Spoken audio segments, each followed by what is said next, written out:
Je m'appelle Franz-Olivier Gisbert, je suis écrivain et éditorialiste, au point.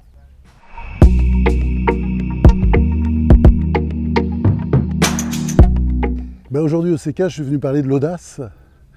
Et évidemment, je vais parler de l'audace à travers mon dernier livre qui s'appelle Le Sursaut.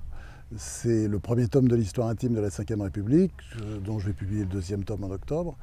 Et le premier tome est consacré à De Gaulle.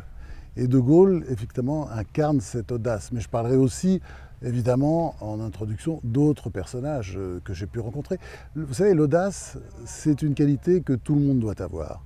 Et je dirais pas seulement en politique, mais évidemment dans l'entreprise, les entrepreneurs sont les premiers à le savoir. Il faut toujours de l'audace, il ne faut pas rester dans les mêmes clous éternellement, parce que c'est comme ça qu'on se fait planter. Mais c'est vrai aussi pour l'écrivain, c'est vrai pour le cinéaste, c'est vrai pour le jardinier aussi, qui de temps en temps doit essayer de nous... Donc, si vous voulez, c'est une qualité absolument fondamentale qu'il faut avoir dans notre vie, et y compris avec nos enfants.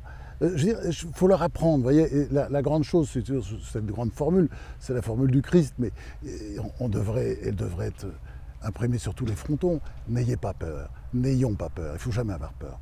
L'audace, c'est de ne pas avoir peur, et la peur, je trouve, c'est un des poisons de notre société, et pas seulement de notre époque, c'est un poison qui est là depuis très longtemps. Et l'audace, c'est aussi, quand je dis ne pas avoir peur d'aller vers l'autre.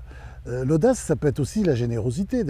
Il y a une dimension de courage, mais aussi, on l'oublie aussi, de générosité dans l'audace. C'est-à-dire, c'est l'idée de se risquer. Voilà. Il faut vivre chaque jour comme si c'était le dernier, mais ça veut dire aussi qu'il ne faut pas avoir peur chaque jour de prendre des risques.